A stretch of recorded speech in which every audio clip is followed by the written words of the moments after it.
Have you ever felt confused and overwhelmed with your health? Like your thyroid stuff is there's so much to learn. And yes, I have 160 something episodes that you can listen to help you with that. I have a program for you to go through to help with that. But sometimes you're just like, I wish that somebody could tell me exactly what is going on right now. And that is what we're going to talk about today. Well, not quite exactly. We're going to talk about how you can use AI in your health. AI is not a replacement for your doctor, but it can help you understand your life.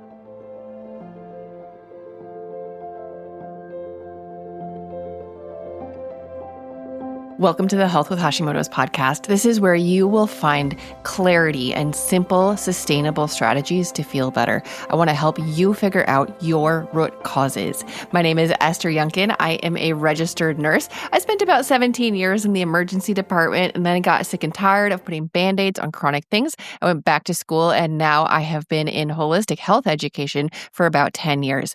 I know how exhausting it is to live with fatigue, brain fog, and the ups and downs of Hashimoto's. And that is why I'm here.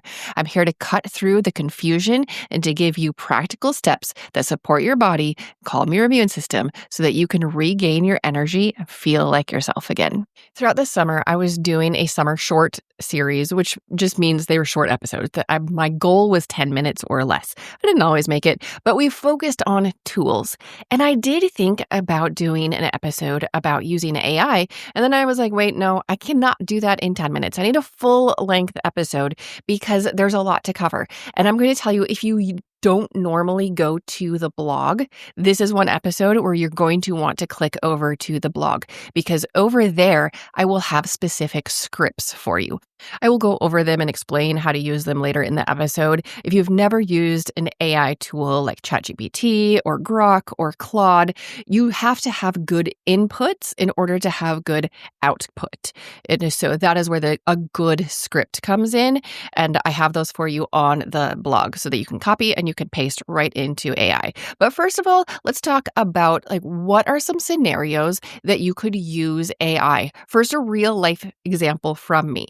If you have ever gone to the link in the show notes that said, get all of Esther's links here and clicked there, you will see that I have a bunch of different affiliate links and links to my products, links to my programs, links to the school community, all of this stuff. One of those links is to FullScript. FullScript, I've talked about it before on the podcast. It's basically like an Amazon of good quality supplements. I do not recommend getting your supplements from Amazon. FullScript is great.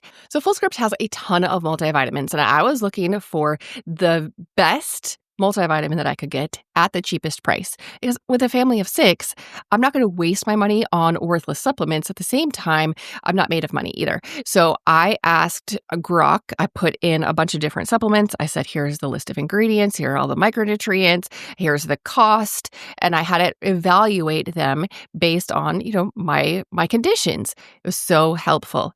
Could I have done that myself? Yes, I could. Would it have taken more time? Absolutely, because each multivitamin has a huge list of micronutrients, right?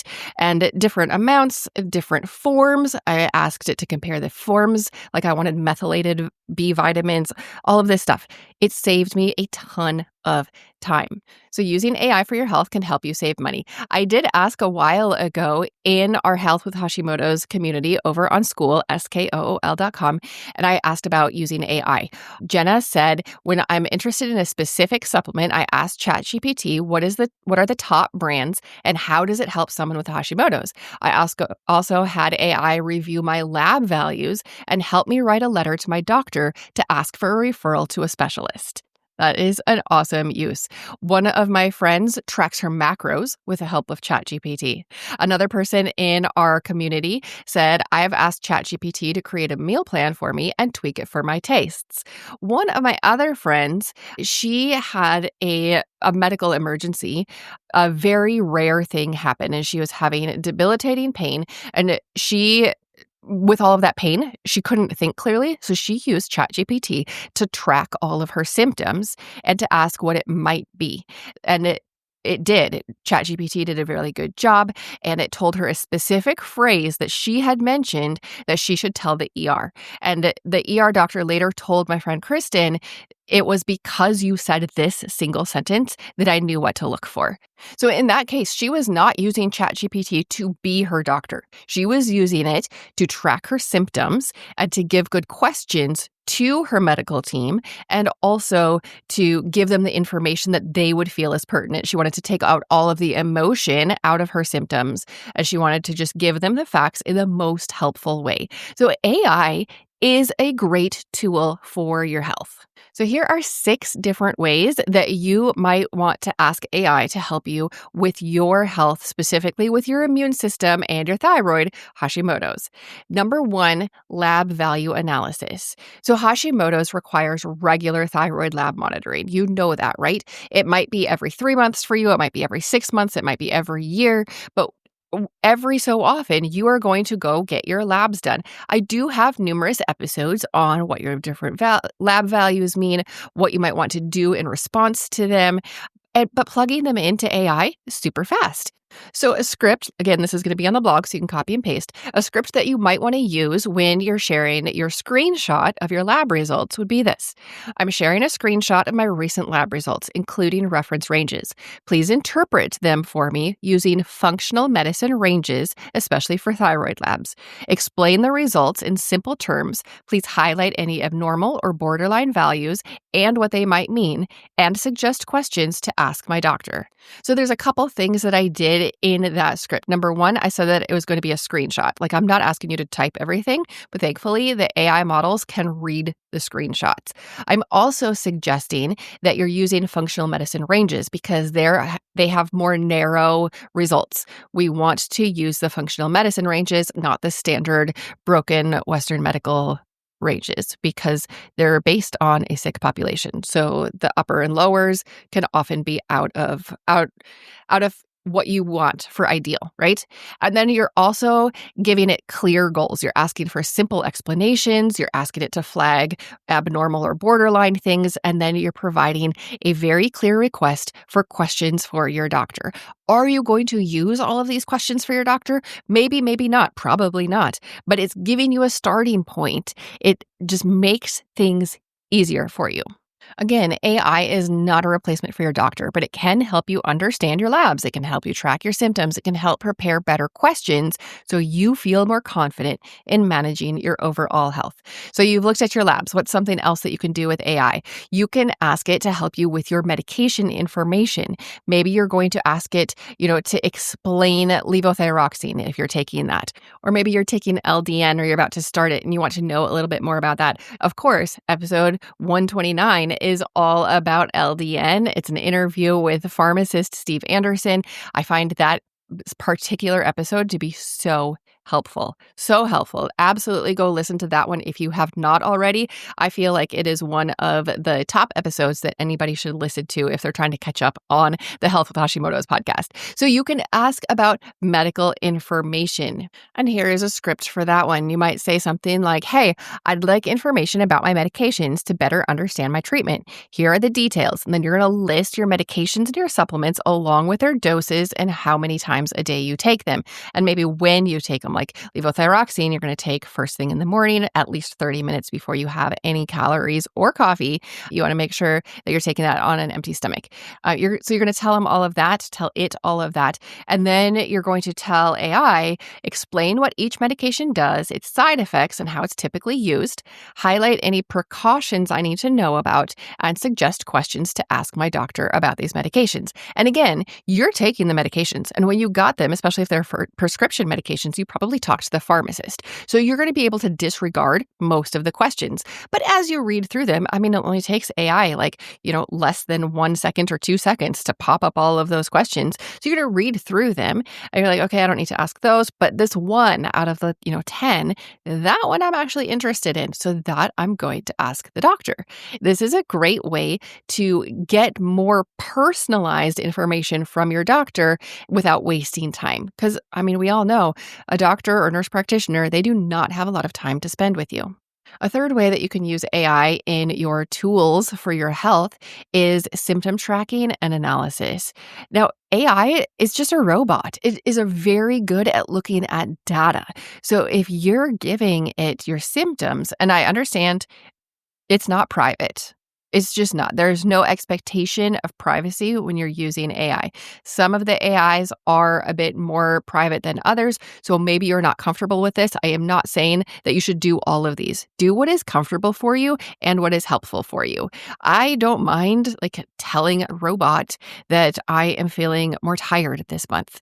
And then it'll tell me, "Oh, it's fall," and that's very common. I mean, I'm guessing that's what it would tell me. I have an episode last year, I think, about the October slide, very common in autoimmune things, that in the fall, at the change of season when things are getting colder, people with autoimmune conditions often have a flare up of their symptoms. So maybe I'm not remembering that, or maybe I didn't know that in the first place. Like, why am I so tired? Why is my fatigue so much worse in October and November? And maybe I'm using AI to track that. And hopefully it would come up and tell me that. So how can you use AI to track your symptoms? Great question. Again, the more detailed information you give it, the better the output would be. So you can describe your symptoms, your frequency, severity, timing, medical history, lifestyle. You can ask, I always do this, ask AI to ask you for more information when it would be helpful. Say, what other questions do you have? I love that question to AI. What other questions do you have before we get started? And it'll tell you, it'll give you a list of questions, or it'll say, I have no further questions. Let's get started. Perfect. So here is a script for tracking your symptoms. I have blank Hashimoto's thyroiditis, and I want to track my symptoms over time. Please help me organize the following information: symptoms, when they occur, related lifestyle factors, and any medications or supplements I'm currently taking. Now, you're going to give the AI the answers to those. So symptoms I'm experiencing, you're going to list them off. When they occur, if you know that, you're going to put that in. And then you're going to say, I would like you to, number one, identify possible patterns or triggers. Number two, suggest what I should keep monitoring. Number three, highlight any red flags that may need a doctor's attention. And number four, summarize the data in a way that's easy to review before appointments. Please ask if you need more details. Now, a symptom tracker is going to be a thread or a message that you're going to probably keep coming back to. And on most of the AI models, you can keep track of your conversations, and some of them you can even pin to the top. It depends on what platform you're using, and sometimes it depends on if you have the free version or the paid version.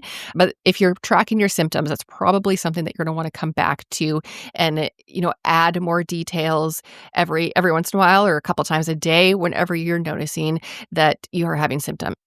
A fourth way you can use AI to help you with your health is to look for drug and supplement interactions. Now, some of these we know and some of them we don't. We don't know what we don't know, right? And so AI can help you with that. So one thing that you may or may not know is that you can't take thyroid medications with calcium. The calcium interferes with the absorption. And that's one simple thing that you might not have known. And maybe when you tell AI, hey, I take levothyroxine and I also take calcium every day. And then the AI is going to say, oh, by the way, don't take those together because they have an interaction or, contraindicated together. An example script for this one's going to be super basic. I'd like to check for potential interactions between my medications and my supplements. Here's the information. Do you have any questions before we begin? That's it. So simple. So you're just going to ask that, and then you're going to give it a list of your medications and your supplements. And then, a couple of seconds later, the AI is going to tell you any potential interactions or what you should know. All right, what are we on? 5? I think we're on 5. How about appointment preparation? We've been kind of doing this one throughout because a lot of the scripts tell the AI to suggest questions to ask at a future medical appointment. But you can also do an AI session specifically to prepare for your next nurse practitioner appointment or doctor appointment or endocrinologist appointment, whatever, right? And this one can be broad or general. Perhaps you've been listening to the Health with Hashimoto's podcast. You have listened to all 160, 170 episodes. You're like, okay, I have these questions that I really want to ask. And you're going to have AI rank them based on your symptoms. And hey, by the way, did you know that I have a 10 questions to ask your doctor PDF? If you don't have that already, I will link that down in the show note. I'll put it in the blog post too.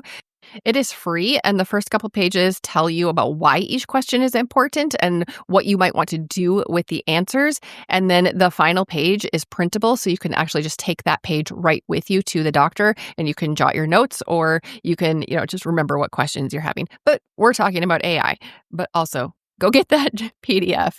So when you're preparing for your appointment, maybe you're curious about what other questions you could be asking. So how can you or what's a script that you could use? You could say, hey, I am preparing. I almost always say hi to my AIs when I am starting a conversation. Almost always. I'm also polite and I use please and thank you. Do I need to? I don't know, but I just do. So I say, hi, I'm preparing for a doctor's appointment and I need help organizing my thoughts. Here's the information. Here's the reason for my visit. Here are my current symptoms, my recent labs or tests. Again, you can just put in a screenshot of that if you want. And that would be pertinent if you're getting your labs done, not through the doctor that you're seeing. Because if your doctor ordered the labs, then they have them right there. This would be if they're from outside. Or you can just give it to AI no matter what, because maybe it's looking for those functional medicine ranges and it's going to give you a specific question to ask. Anyway, you're also going to tell it what medications and supplements you're taking and then give it some context. And then you're going to say this: suggest specific questions to ask my doctor based on my symptoms, labs, or medications. Highlight topics to prioritize during the visit. Please clarify if you need more information. Again, I always give AI a chance to ask for more information before I set it going for that conversation. All right, and the sixth way that you might want to use AI as a tool to help you in your health is nutrition planning. Like we all know, there's so much diet advice out there, right? And maybe you've tried different things. So I have asked AI to give me 10 different meal plans that are all gluten-free and kid-friendly. I have asked AI, after I interviewed Sally K. Norton on the podcast about oxalates, I asked AI to give me some low oxalate meal recommendations because my brain was I was overwhelmed. I had no idea where to start. Maybe you felt the same way after that episode. I know I got a lot of feedback after that one. AI was helpful. And so maybe AI can be used by you for your diet. And again, of course, remember that AI is not replacing your doctor or nutritionist, but it is a tool. It can help you understand your health better. It can help you track your symptoms. It can prepare better questions. It is a tool. It's not a replacement for a real person. It is a tool. And so when you're using it for your diet, I already told you a couple of the ways that I've used it, like give me 10 meal ideas for this, or prepare a meal plan for the next 7 days. Sometimes I have no idea what to make, so I will tell AI I have X, Y, and Z ingredients. What can I make? And it'll give me some ideas. The other day, I had searched all over the internet so many times to find a recipe for sloppy joes using garden fresh tomatoes. Couldn't come up with one. Asked AI, and boom, there was a recipe. All my family liked it. It was delicious.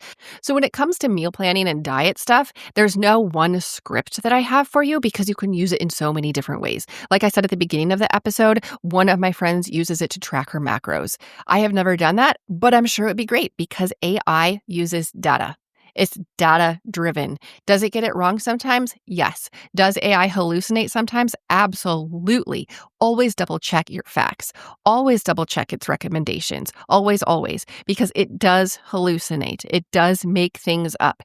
AI is a tool. It is a very powerful tool, and it often is super, super insightful. But AI is not a replacement for a real person.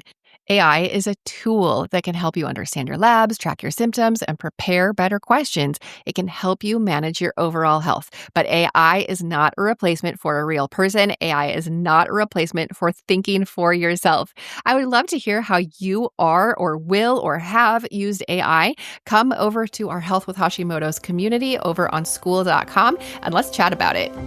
This podcast is for informational and educational purposes only. Please discuss any changes with your trusted healthcare provider. To take your next step, join our school community and explore the courses available there. You do not have to figure your health out alone. So that is school, SKOOL.com, and it is the Health with Hashimoto's community. I'll see you next time on the Health with Hashimoto's podcast.